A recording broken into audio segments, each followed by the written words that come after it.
Página 1. Desobediencia civil y otros escritos, Henry David Thoreau, 1849.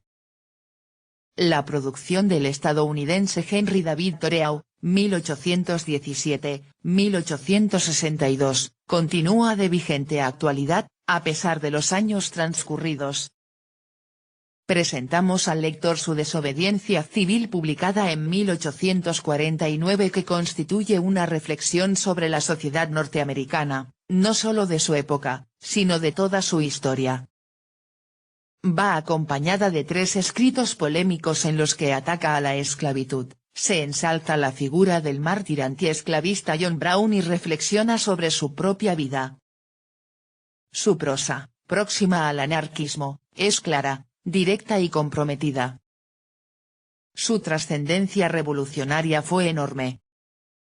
Figura singular y enemiga de convenciones, el estadounidense Henry D.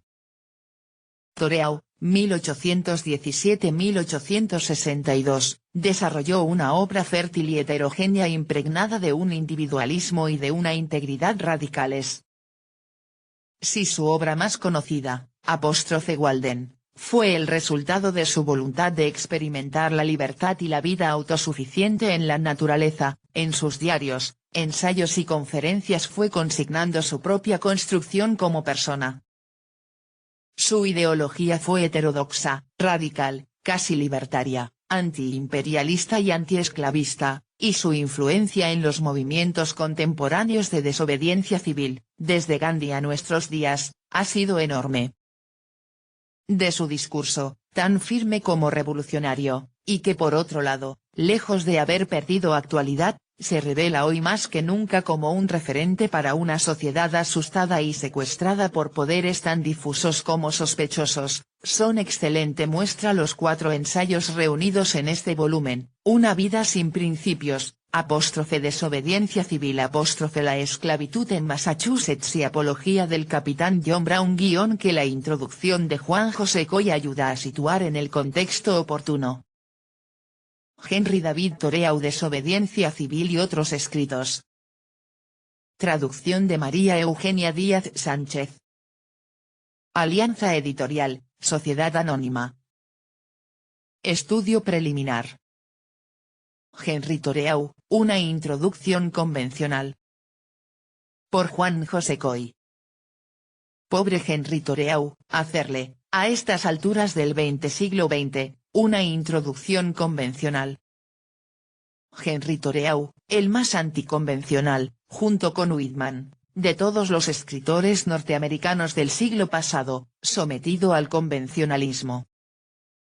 Escribir una introducción convencional para este entrañable personaje puede parecer ejercicio intelectual intrínsecamente perverso. Es posible que lo fuera si uno se contentara con semejante futilidad. Pero ya sabemos que las exigencias editoriales van por sus caminos consabidos, y las preferencias personales, con frecuencia, por sus antípodas.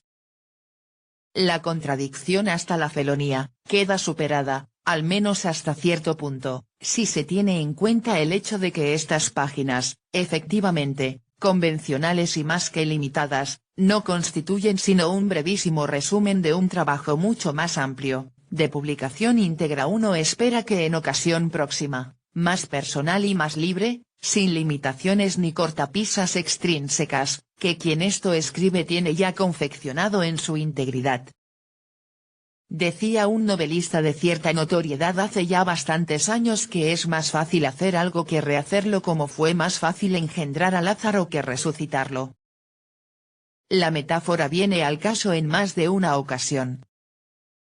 El tijeretazo inevitable de más de 60 páginas que por exigencias editoriales aquí ha sido necesario constituye una operación limpia, nada de suavizar nada, ni de sintetizar, ni mucho menos censurar.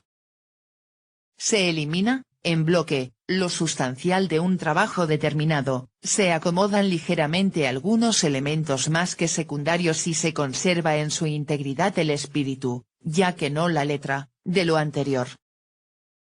El lector de estas páginas, por ejemplo, puede comprobar una desproporción evidente entre la bibliografía mencionada y la que aparentemente se utiliza. Bien, es cierto que esta desproporción existe en apariencia, pero se comprende cuando se tiene en cuenta el hecho recién mencionado. Y al César lo que es del César, y al autor lo que le corresponde. En uno de los ensayos aquí agrupados, Henri Thoreau dice expresamente algo que muchos años más tarde iba casi a repetir Durrett: resulta extraño que haya que formular verdades tan simples. Una introducción convencional para un anticonvencional, vivir para ver. Henri Thoreau nació en el pueblecillo de Concord, en el estado de Massachusetts, el 12 de julio de 1817. Su infancia y adolescencia transcurre en el mismo marco, el de su pueblo natal, en el que habría de discurrir hasta el final de sus días su vida entera. El propio Henri Thoreau resumía con humor su experiencia viajera, diciendo sencillamente: he viajado mucho en Concord. En 1833, a los 16 años, ingresa en Harvard. Y allí se graduó, sin pena ni gloria, 4 años más tarde. De su estancia en Harvard, de la constancia en sus diarios, comenzados justamente a su salida de la docta institución. Lo mejor que Harvard tuvo que ofrecerle fue su biblioteca, y en verdad que hizo buen uso de ella. Luego, ya graduado, siguió visitando esta biblioteca, y contra todas las normas entonces establecidas, y después de una pequeña batalla burocrático-administrativa por conseguirlo, obtuvo el permiso oficial para poder seguir sacando libros. Por cierto que su desapego por su alma mater, como algunos dicen, fue tal que hasta se negó a pagar $1 por el diploma oficial que le acreditaba como tal. Bástale a cada oveja su propia piel, consignó en su diario al comentar este pequeño desprecio por un cartón medio ridículo al que ni él mismo le concedía apenas importancia alguna. Para cuando Thoreau se graduó en Harvard, ya se había trasladado a vivir a Concord la familia Emerson. La amistad de Ralph Waldo Emerson y Henri Thoreau constituye uno de los hitos más significativos en la vida de ambos. En un comienzo, Thoreau encuentra en Emerson a un mentor y guía comprensivo, un poco paternal, pero para el joven Henry, 14 años más joven que el maestro, aquello tuvo importancia. En este contexto hay que tener en cuenta un dato significativo.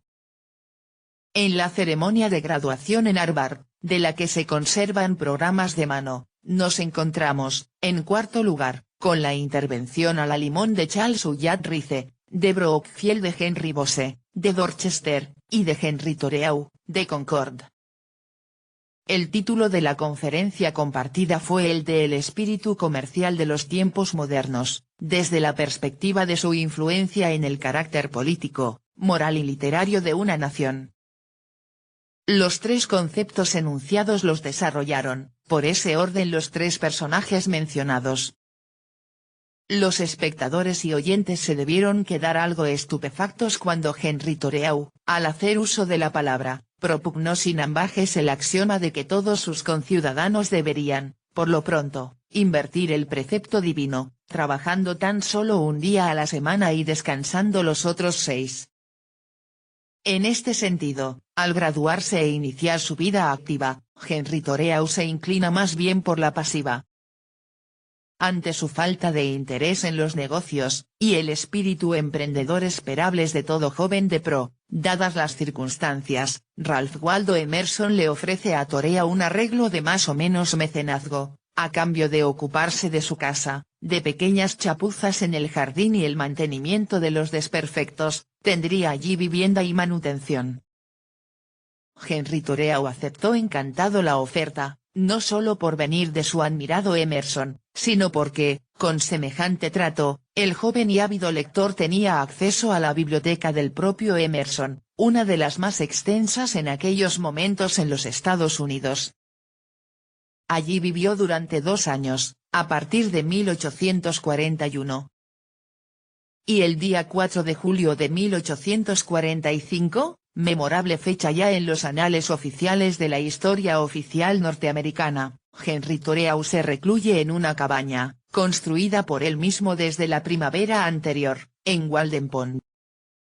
En un extremo alejado de una propiedad, también de Emerson, Thoreau inicia una experiencia de vida relativamente solitaria, y se dice que relativamente porque también para Thoreau, como para ese entrañable personaje camusiano de Jonás o el artista en el trabajo, solitario es sinónimo de solidario. Allí permanecerá Thoreau, ojo avizor siempre, durante 2 años, 2 meses y 2 días, y concluye con su experimento cuando cree haber conseguido los objetivos que se había autopropuesto al iniciar esta especie de aventura, proyectada al interior, que intenta desde el comienzo. Al salir de Harvard, Thoreau había comenzado la redacción de su diario. Y en esta época lo continúa, al mismo tiempo que redacta las 2 únicas obras que habría de ver publicadas en vida, Una semana en los ríos Concord y Merrimack, consecuencia de una excursión con su hermano John en 1839 y el clásico Walden o La vida en los bosques, publicada en 1854 tras un laborioso proceso de redacción y correcciones sucesivas. Hasta 7 borradores de Walden van siendo elaborados sucesivamente antes de que la obra final vea la luz. Desde luego, la obra más importante de Thoreau son sus diarios, publicados en 1906 en 16 volúmenes. De ahí procede todo lo demás, sus reflexiones, sus ensayos, sus obras más extensas, sus conferencias, su observación de la naturaleza, sus pensamientos más personales y sus juegos de palabras. Desde el otoño de 1837, recién graduado en Harvard, hasta muy pocas semanas antes de su muerte, Thoreau ahí consigna, día a día, el germen de la construcción de sí mismo y de la construcción, en consecuencia, de toda su obra literaria. La ideología política de Thoreau queda perfectamente al descubierto en todas sus obras, en general, y en los 4 ensayos ahora agrupados en este volumen en particular. Su talante radical liberal por etiquetarlo de alguna manera, un hombre que como Thoreau resulta inclasificable e irreductible a fórmulas simplistas o etiquetas empobrecedoras, su talante libertario y a un tiempo solidario, resulta de una extraordinaria actualidad.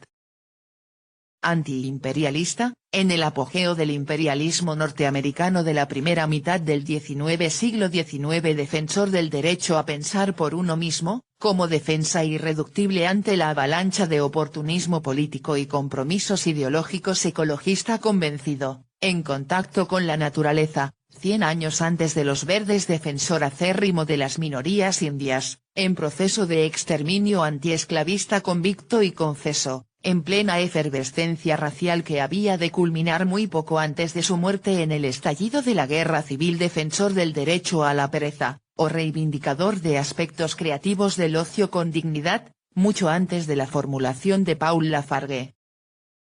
Y todo esto hasta límites de un radicalismo que, lejos de disminuir con los años, se fue agudizando conforme estos pasaban.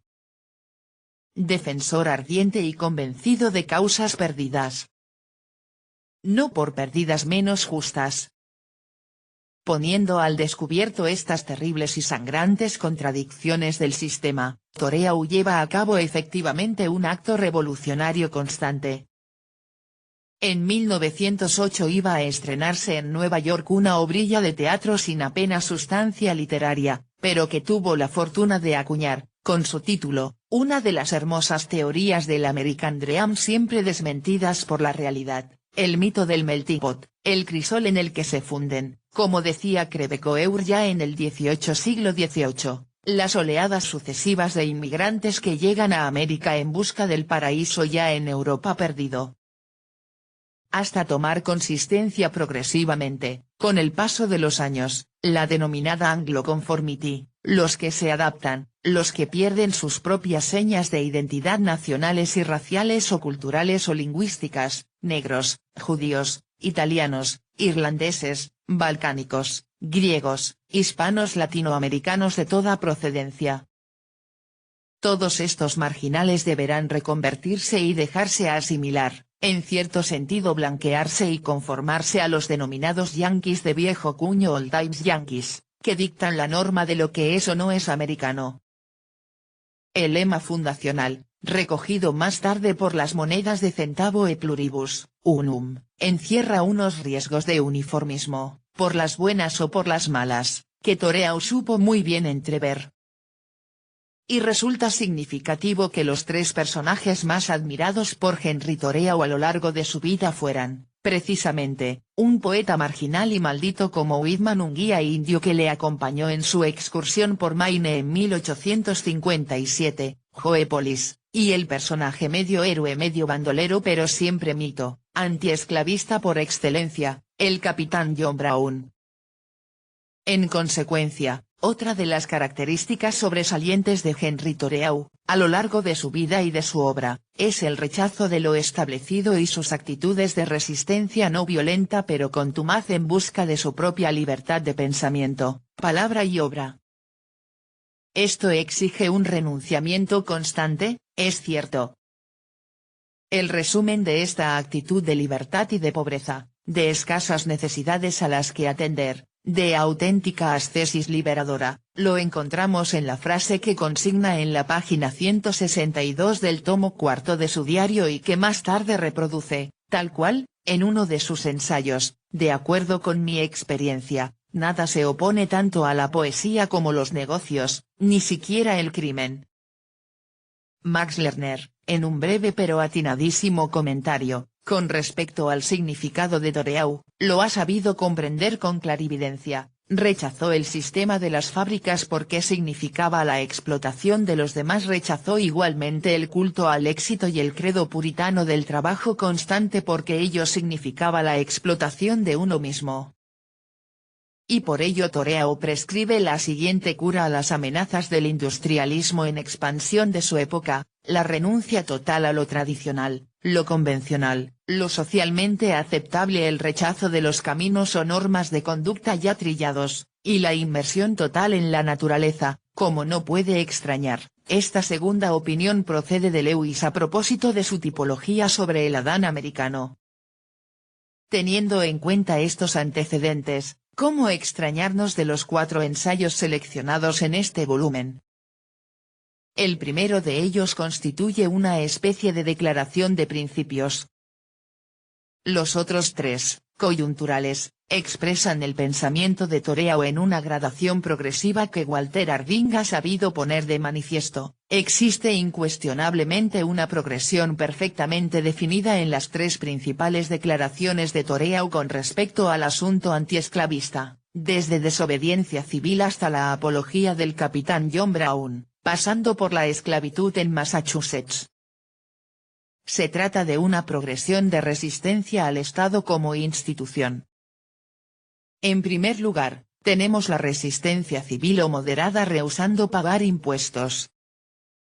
En segundo lugar, en la esclavitud en Massachusetts nos encontramos con la arenga o la exhortación a violar una ley específica y concreta. La tercera instancia de este proceso aconseja la rebeldía abierta no ante una ley específica, sino contra el Estado como tal.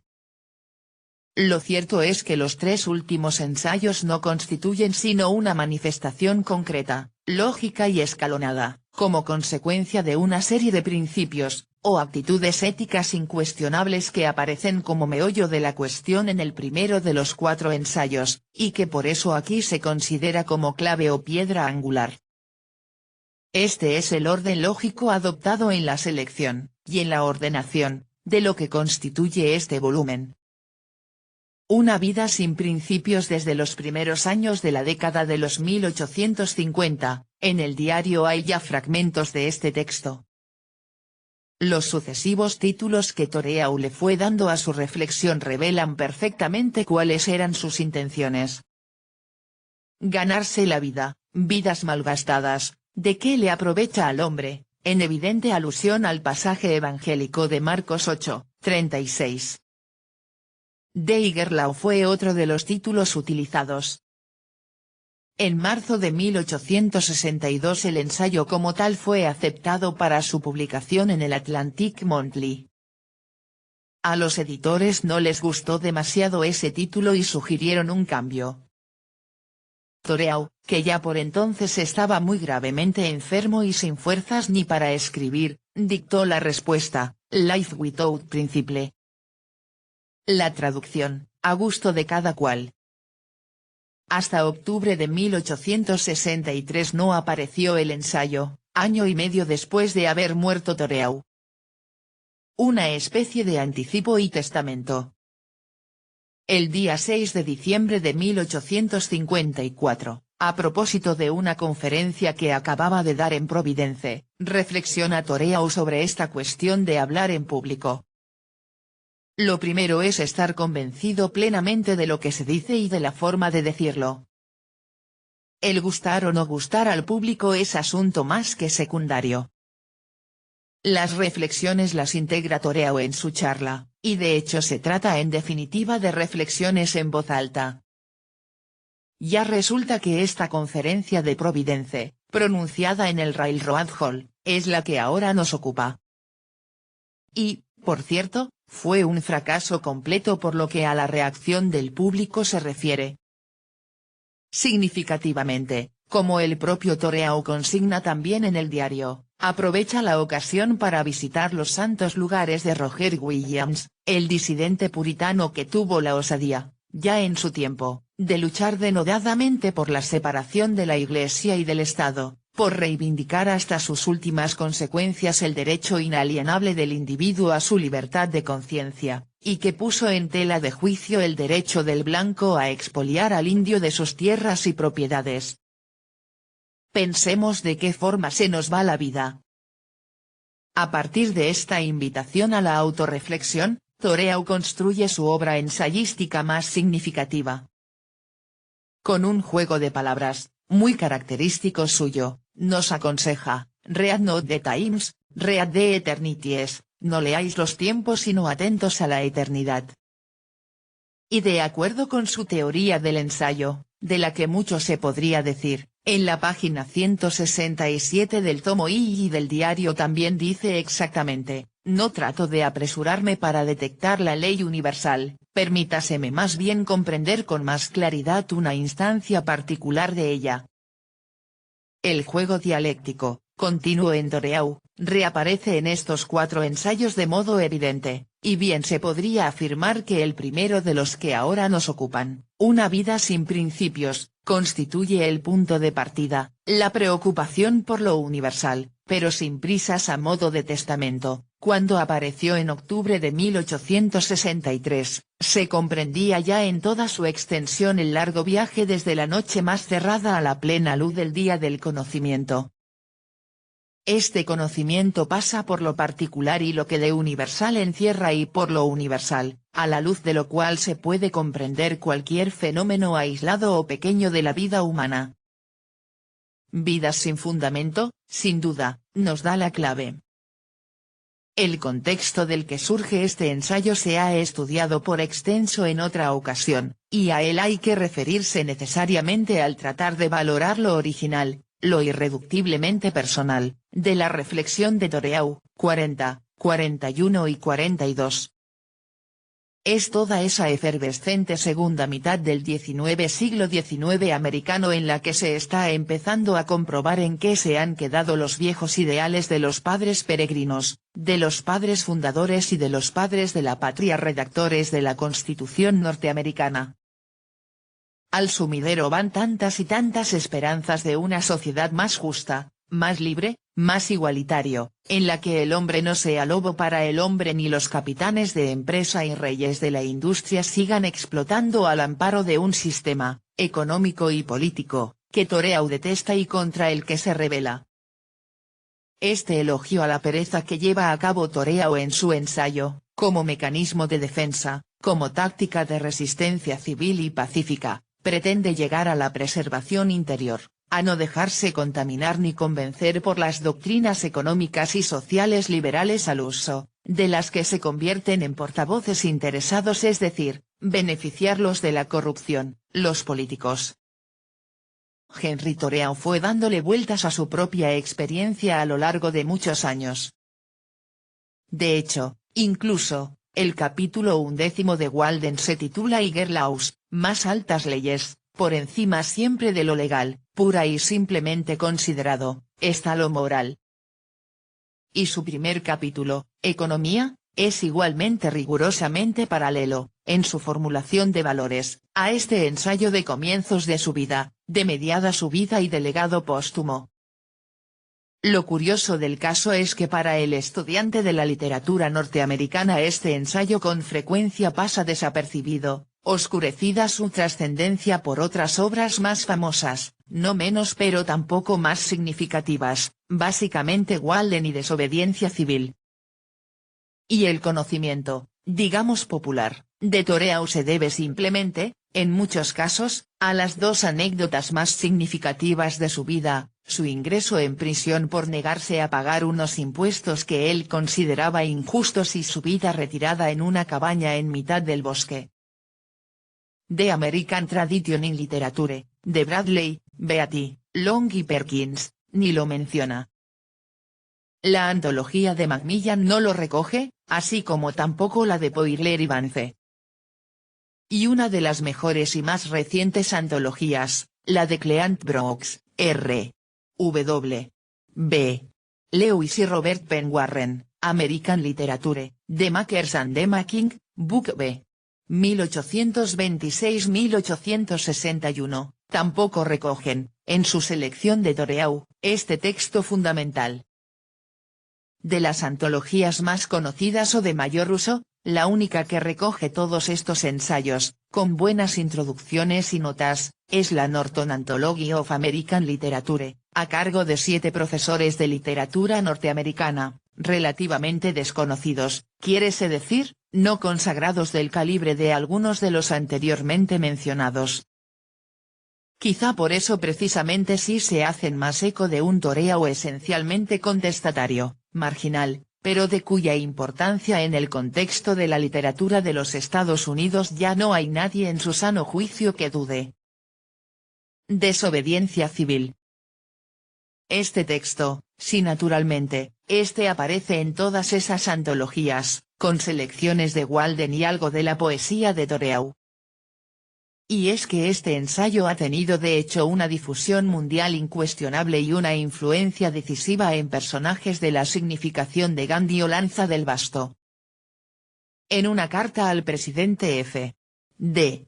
Roosevelt, el propio Gandhi le confesaba que dos de los pensadores que más influencia habían ejercido sobre su pensamiento habían sido Emerson y Thoreau.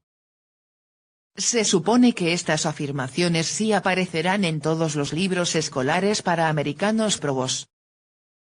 Lo que ocurre es lo de siempre, y tampoco hay para qué extrañarse demasiado, a un personaje contestatario o marginal en su época, más tarde se le asimila, el sistema le canoniza, y sus teorías se someten al escrutinio de los académicos.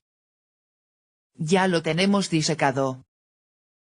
A fuerza de minuciosidad en el análisis se pierde de vista, sin imaginación, que aquello marginal de entonces lo sigue siendo, que aquella sociedad de entonces muy poco más o menos es la de ahora, que las personas de allí las tenemos aquí, que los cambios tan enormes que la Declaración de la Independencia y la Constitución anticipaban siguen en buena medida sin realizarse. Y que a Henry Thoreau, decimonónico y anticuado, utópico e idealista, sin pragmatismo ni sentido de la realidad, visionario y medio excéntrico es decir, apartado del centro, se le puede estudiar sin peligro, porque se le tiene ya controlado, clasificado y neutralizado. La Academia es la especialista en estos menesteres, la Academia hay que decir, por supuesto. Como tan certeramente nos cuenta Marcuse, esta es la pseudoneutralidad de la Academia. Muy poco neutral, después de todo. Si el trasfondo de una vida sin principios es el panorama general de los Estados Unidos de la época, el de desobediencia civil es más concretamente el de la Guerra de México, 1846-1848. Pretextando ridículas y supuestas ofensas por parte de los mexicanos, los Estados Unidos le declaran la guerra, toman Veracruz, le roban la mitad de su territorio al país vecino y firman la paz de Guadalupe Hidalgo. Todo así de sencillo. La Guerra de México es, probablemente, el primer acto de jingoísmo clamoroso en la historia de los Estados Unidos. Noam Chomsky acaba de desempolvar el término en diciembre de 1986, a propósito de la venta engañosa de armas a Irán y del desvío de fondos para la contra nicaragüense. Pero el escándalo es uno más de tantos. Toreau se indigna ante la prepotencia, la agresividad y la marrullería de la acción norteamericana contra su país vecino. No le faltó más que acuñar la expresión.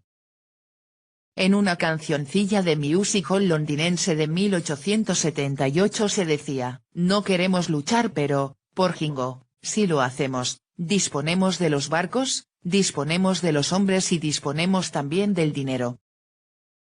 Se les empezó a llamar jingoístas a los defensores de la política de Lord Beaconsfield que propugnaba el envío de la flota británica a Turquía para impedir el alegado avance ruso sobre aquella zona. Por extensión, jingoísta fue, desde entonces, sinónimo de patriotero vocinglero, chauvinista.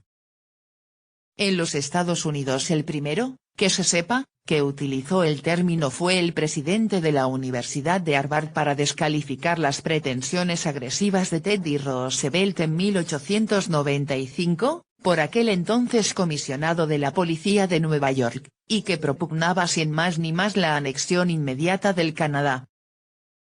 Charles W. Eliot, entonces, no dudó en tachar de jingoísta, al propio Roosevelt y a su ilustre amigo Henry Cabot Lodge, de luenga descendencia, y que sostenía la pintoresca teoría de que lo que este país necesita es una guerra. Muy poco más tarde, en 1898, los Estados Unidos ya tenían su pequeña gloriosa guerra en la isla de Cuba. Como hoy la tiene en Nicaragua, como ya la tuvo en Chile, o en Granada, o en Guatemala. La excepción a la regla fue Vietnam. A los ardientes defensores de la liberación, de Cuba se les aplicó el mismo término de jingoístas, aceptado, por cierto, por la Real Academia y definido como del inglés jingo, partidario de una política exterior agresiva. Patriotería exaltada que propugna la agresión contra las demás naciones. Por una vez, vale.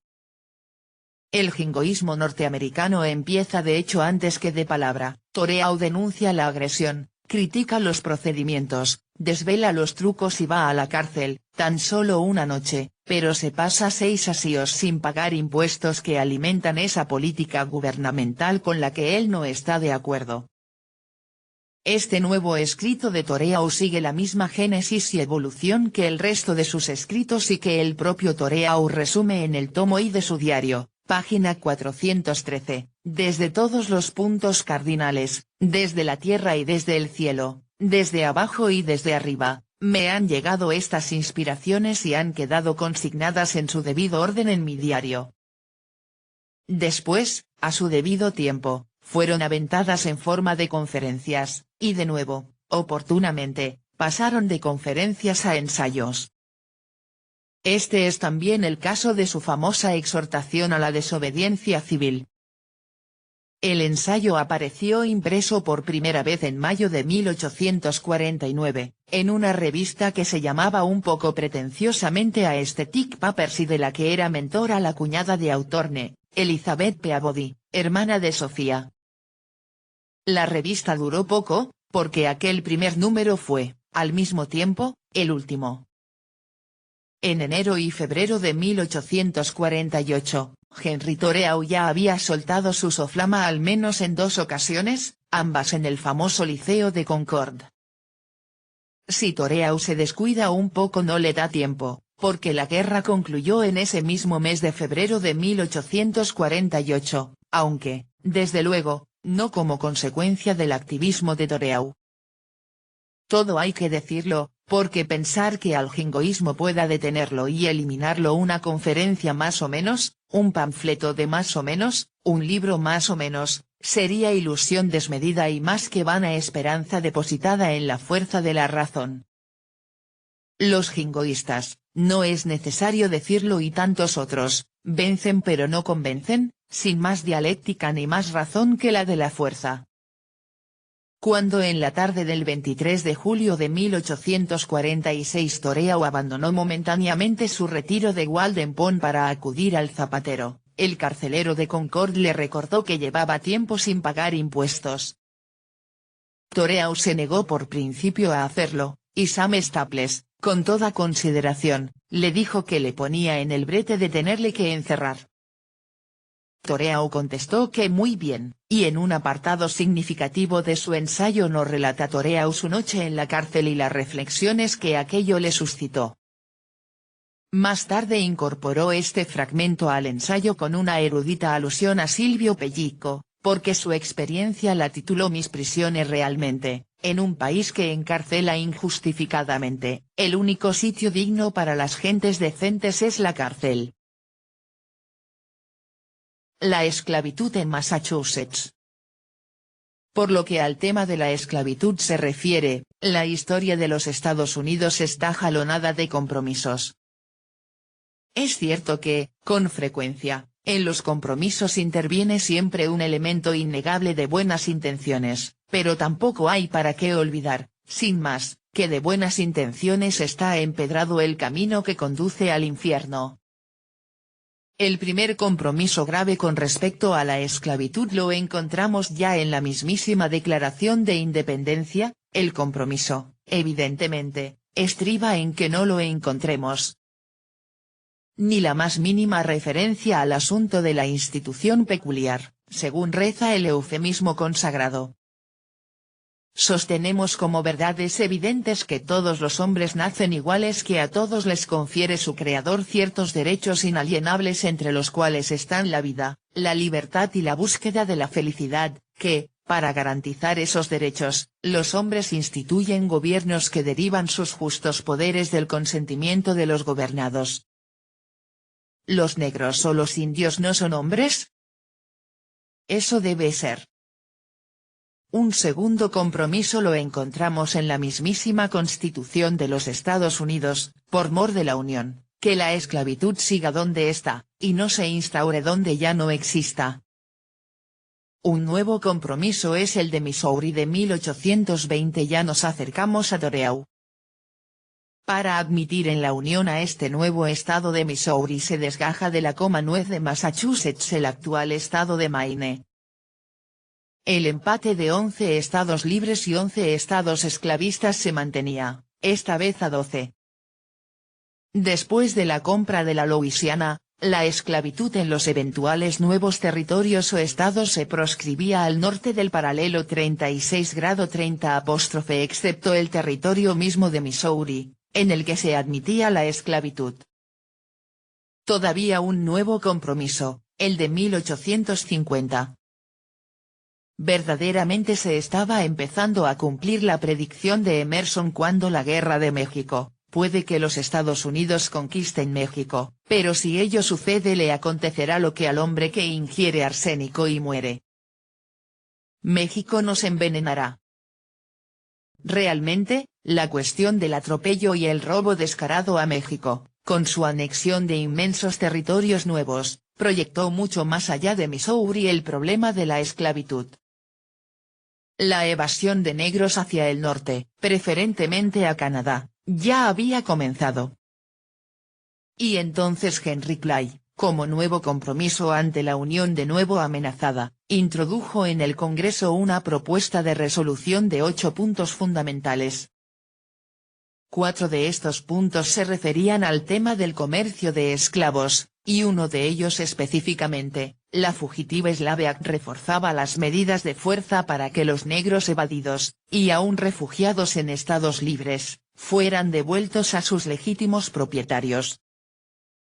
Sobre esta ley de esclavos fugitivos el propio Emerson reflexionaba en su diario: esta sucia ley se ha promulgado, en pleno siglo XIX, por gentes que saben leer y escribir. Por Dios que no la obedeceré. La reacción de Henry Thoreau ante esta sucia norma legal, y ante el caso concreto del esclavo evadido Anthony Burns, detenido en Boston el 24 de mayo de 1854, la encontramos en el tomo B del diario, páginas 313 y siguientes. Muy poco después, a Henry Thoreau se le invita a pronunciar un discurso con motivo de la celebración del Día de la Independencia, el 4 de julio de 1854. Se organiza un acto paralelo a las conmemoraciones oficiales, en Framingham, y allí Henry Thoreau suelta esta nueva soflama sobre la esclavitud en Massachusetts. Una pequeña obra maestra de sarcasmo, pletórica de indignación moral, que recuerda de modo espontáneo la afirmación de Merleau-Ponty, al revolucionario no lo hace la ciencia, sino la indignación ética.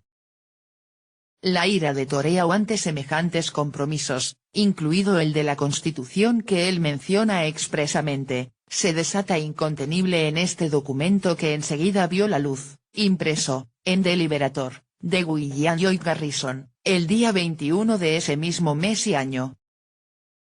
Pocos escritos de Thoreau rebosan tanto de lógica revolucionaria, de ataque frontal al sistema, de desprecio abierto y declarado a unas leyes injustas e inmorales, consagradas por unos políticos interesados pero no por Dios, ni por la ley natural, ni por la propia conciencia.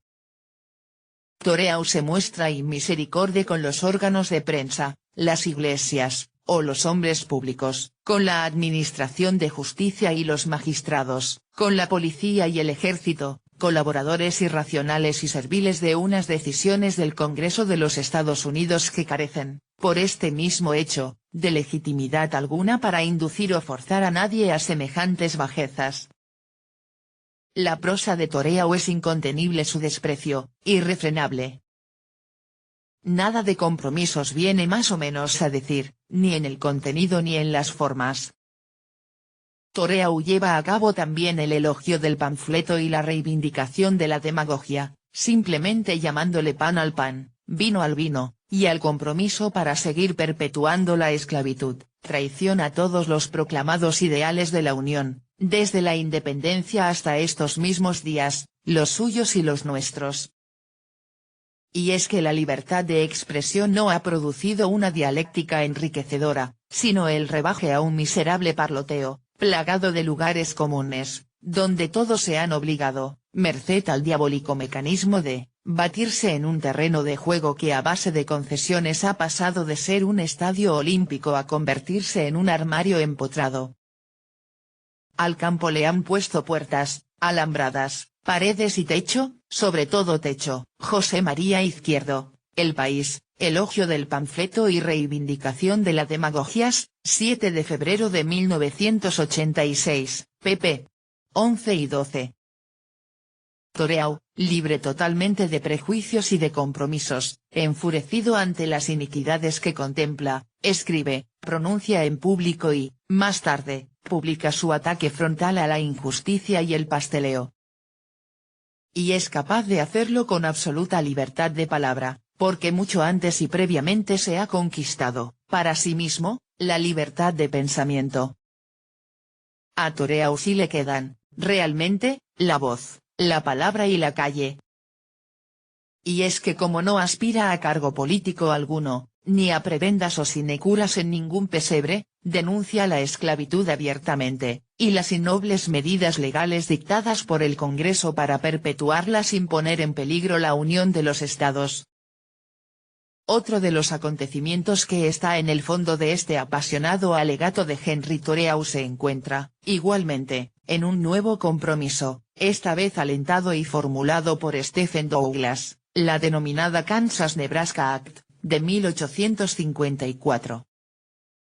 Douglas, un político prominente y con ambiciones, naturalmente buscaba la cuadratura del círculo al anular la cláusula del compromiso de Missouri relativa a los 36°30', y sustituirla por una nueva disposición según la cual cada territorio o nuevo estado, de acuerdo con la voluntad mayoritaria de su población censada, aceptaría o rechazaría la legalidad o no de la esclavitud. Con esto Douglas intentaba satisfacer las aspiraciones del sur sin ofender las del norte.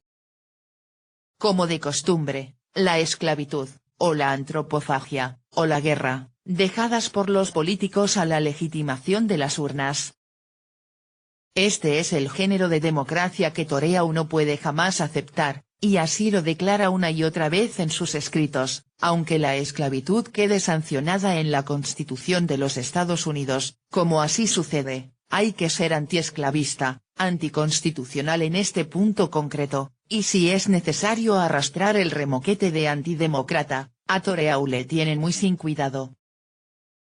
Su conciencia, la ley divina lo que quiera que ello sea, y el respeto a la dignidad de la persona humana, de toda persona humana, están muy por encima de cualquier otra consideración. Y, no hace falta decirlo, muy por encima de cualquier compromiso.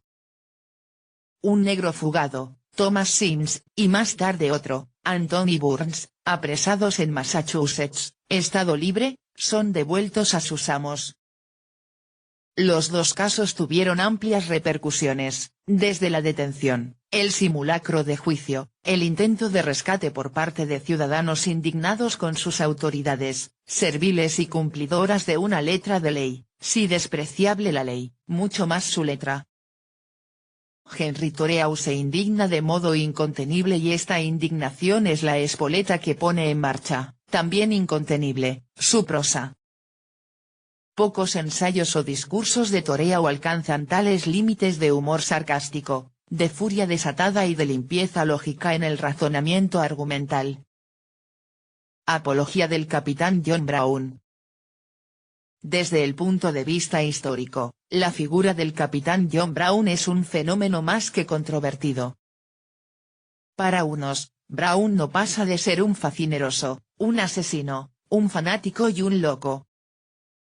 Para otros, al menos en su momento, John Brown fue una figura mítica, poco menos que un héroe, un luchador denodado contra el esclavismo y un defensor casi caballeresco de débiles e indefensos, de negros y esclavos, y de toda causa justa. Parece totalmente cierto que este hombre, en su afán de deshacer entuertos, cometió otros no menos lamentables.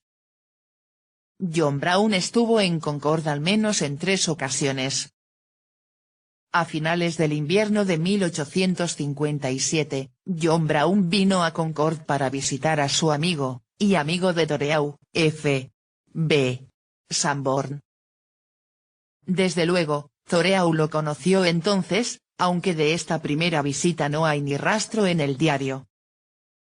Brown regresó a Concord el 7 de mayo de 1859 y visitó a Emerson, charló también con Thoreau y siguió recogiendo donativos para la organización de los Underground Railroads, que ayudaban a la escapatoria hacia el norte de los esclavos negros que buscaban su liberación, tanto como para la compra de armas. Por esas fechas, desde luego, John Brown ya había cometido algunas de sus fechorías, concretamente en Kansas, en mayo de 1836, en Pottawatomie Creek, cuando asesinó a sangre fría a varias personas, como consecuencia de los tumultos organizados con motivo de la Kansas-Nebraska Act. Y estaba a punto de consumar su obra maestra en Harper's Ferry, Virginia, el 16 de octubre de 1859. El 19 de octubre llegaron noticias a Concord según las cuales John Brown había muerto en Harper's Ferry el día 18, como consecuencia de la lucha entablada con tropas federales para recuperar el arsenal del que Brown se había apoderado por la fuerza.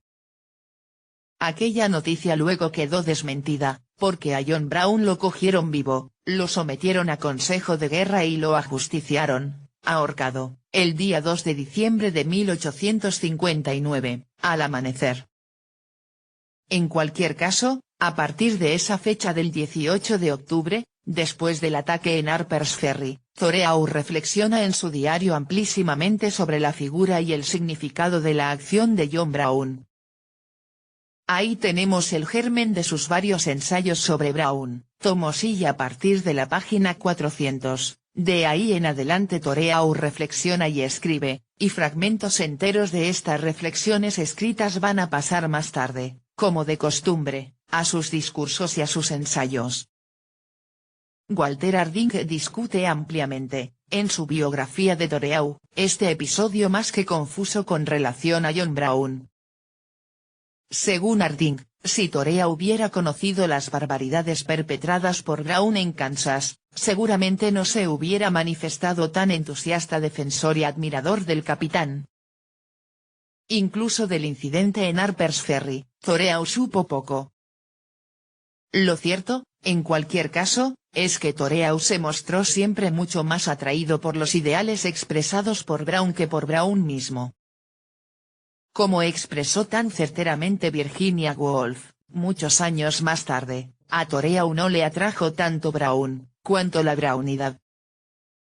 Es una distinción por una vez feliz y muy significativa y elocuente de lo que a Henry Toreau le acontece con John Brown.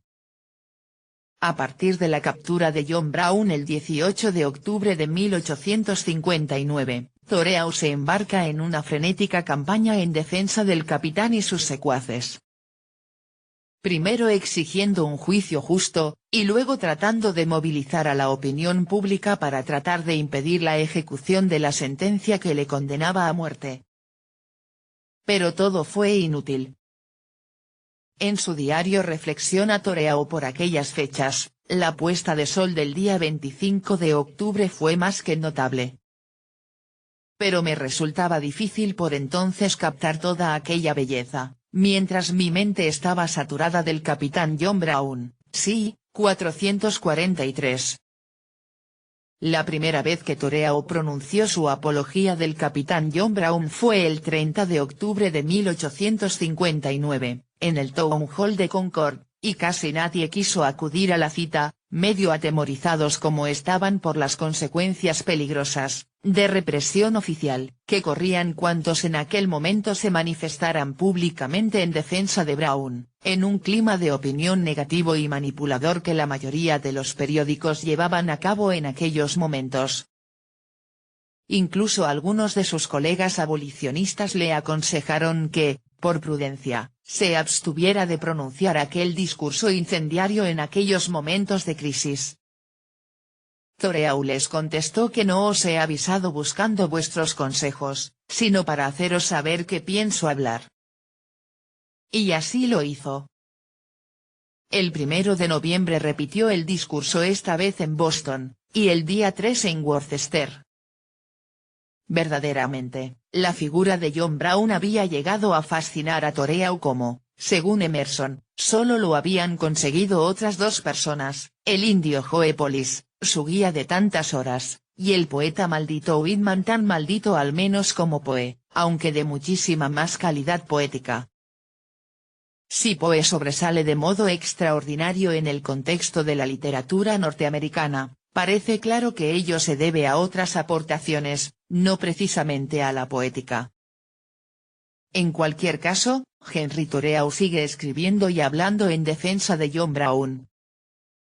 Los últimos días de John Brown es otra de sus piezas oratorio-ensayísticas de aquellas fechas. La coincidencia de fondo con los argumentos expuestos en la esclavitud en Massachusetts es evidente, de aquellos principios, estas consecuencias concretas. Y en ambos casos, se podría también añadir, como en el caso de la desobediencia civil, efecto todo ello de una misma causa, vida sin principios. De este modo se termina, de una vez por todas, con el mito o el prejuicio superficial de la incoherencia de Toreau y su pensamiento. Tiene toda la razón Henry Miller, en un prólogo definitivo a este último ensayo mencionado pero primero de nuestra selección de ahora, cuando dice, tan solo hay 5 o 6 hombres, en la historia de América, que para mí tienen un significado. Uno de ellos es Toreau. Pienso en él como en un verdadero representante de América, un carácter que, por desgracia, hemos dejado de forjar. De ninguna manera es un demócrata, tal y como hoy entendemos el término. Es lo que Lawrence llamaría un aristócrata del espíritu, o un ácrata civilizado, también se podría apostillar. O sea, lo más raro de encontrar sobre la faz de la Tierra, un individuo. Está más cerca de un anarquista que de un demócrata, un comunista o un socialista. De todos modos, no le interesaba la política. Era un tipo de persona que, de haber proliferado, hubiera provocado la desaparición de los gobiernos, por innecesarios. Esta es, a mi parecer, la mejor clase de hombre que una comunidad puede producir. Y por esto siento hacia Torea un respeto y una admiración desmesurados. Algo de todo esto se le podría aplicar a Toreau con respecto a su actitud hacia John Brown. Y, como muestra, esta apología, que matiza, desde un nuevo punto de vista, de modo escalonado y perfectamente lógico y coherente, el tipo de personalidad que fue Henry Toreau. John Brown habría colocado del revés un acento griego pero le habría ayudado a levantarse a un hombre caído.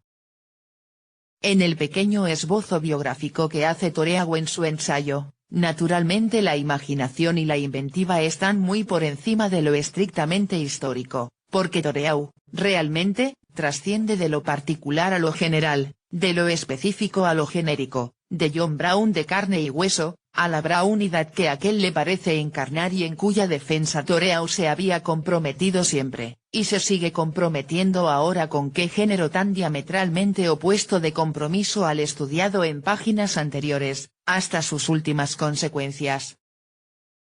De un compromiso a otro compromiso media el mismo abismo semántica que media entre transigencia y radicalidad, entre prudencia y honradez, entre verdades a medias, y verdad en fin, entre política y ética. Y el juego de palabras, también muy toreausiano. Henry Toreau lleva a cabo su apología del capitán John Brown de acuerdo con su conciencia, no con la oportunidad o con el oportunismo, que las circunstancias dictan. Por eso es hombre grande. Conclusión. Como se ha comentado en otro sitio, León Felipe nos lo tiene dicho de forma magistral: en la mañana nos bautizan al mediodía, el sol ha borrado nuestro nombre al atardecer, quisiéramos bautizarnos nosotros. David Henry Toreau fue bautizado por sus padres y, a lo largo de su infancia y sus años de estudios, David Henry siguió firmando David Henry. Al salir de Harvard decide cambiar de nombre, y lo hace de modo característico suyo, sin acudir al registro civil, sin hacerlo de modo oficial y sin atender para nada a cuestiones legales.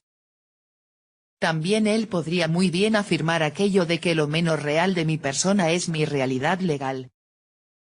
Hace lo que quiere, porque quiere y cuando quiere, y a partir de entonces es Henry David, o casi siempre Henry a secas. Para escándalo de sus vecinos de Concord, a los que les parecía una irreverencia cambiar el curso de los acontecimientos normales y consabidos. Incluso hasta después de su muerte existen testimonios pintorescos en este sentido. Cita Harding a una tal señora de Daniel Chester Frank, que en su obra Memorias de la esposa de un escultor 3 palabras y 2 etiquetas, dice textualmente, a este respecto, con una indignación digna de mejor causa: Henry D. Toreau. Henry D. Toreau. Su nombre verdadero no es Henry D. Toreau más de lo que el mío propio es Henry D. Toreau. Y todo el mundo lo sabe, y él mismo lo sabe. Su nombre es David Henry y nunca será de ninguna otra forma, sino David Henry. Y él lo sabe. Realmente pintoresca la esposa de un escultor. Henry David Toreau es una de las figuras de mayor belleza de la historia del pensamiento americano del siglo XIX.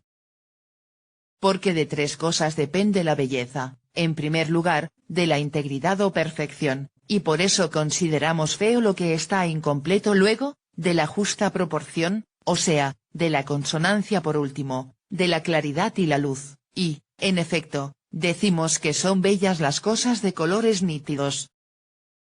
Permítasenos la analogía para concluir y completar esta semblanza. apresurada y fragmentaria, de Henri Thoreau, la integridad de Thoreau, la consonancia, la claridad y la luz que se desprenden de la vida y de la obra de este hombre ejemplar y entrañable, poner todo esto de relieve ha sido la intención básica de esta introducción.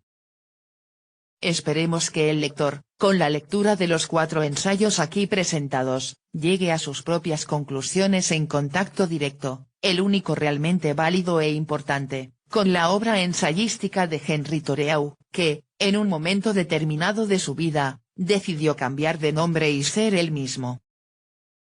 A decir verdad, siendo niño ya leí un anuncio, para marineros con experiencia, un día que paseaba por mi pueblo natal, y, en cuanto tuve la edad, me embarqué en la apasionante aventura de construirse a sí mismo, es decir, de hacerse hombre. La metáfora, del propio Thoreau, procede de vida sin principios, se embarcó en su momento y sigue navegando. Porque, como afirmaba Emerson en el elogio funeral, que leyó en su entierro, su alma estaba hecha para la más noble de las comunidades, agotó en su corta vida con intensidad las capacidades de este mundo donde exista conocimiento, donde haya virtud, en donde exista la belleza, allí tiene Thoreau su propia casa. Henri Thoreau murió a las 9 de la mañana del día 6 de mayo de 1862. El día 5 de mayo vinieron a visitarle sus amigos Alcott y Channing y ya lo encontraron moribundo. Cuando Alcott, el venerable Alcott, abandonaba la habitación del enfermo, se inclinó respetuosamente y le besó la frente a Henri Thoreau. Más tarde recordaba Channing la escena, fue conmovedor ver a este hombre venerable besándole la frente, cuando ya los indicios de la muerte se habían apoderado de ella, aunque ya Henry no se diera cuenta. Me pareció como la extrema unción oficiada por el mejor sacerdote posible, un amigo. Cuando el propio Alcott llevó a cabo los preparativos para el funeral, no hizo, con muy buen criterio, sino seguirle los pasos al propio Thoreau y organizarlo todo exactamente igual que Henry había hecho para el funeral de John Brown. El servicio fúnebre tuvo lugar el día 9 de mayo de 1862 a las 3 de la tarde. El país no sabe todavía, dijo Emerson, ni en lo más mínimo, qué grande es el hijo que ha perdido. Ahora, más de 100 años más tarde, el país sigue sin saberlo. Gandhi, que sí lo supo, escribió en su autobiografía, es mejor ser analfabeto y picar piedra o destripar terrones por amor a la libertad, que adquirir una cultura literaria y permanecer, a pesar de ella, encadenado como un esclavo. Henri Thoreau fue un hombre libre, ¿cabe más? Página 25.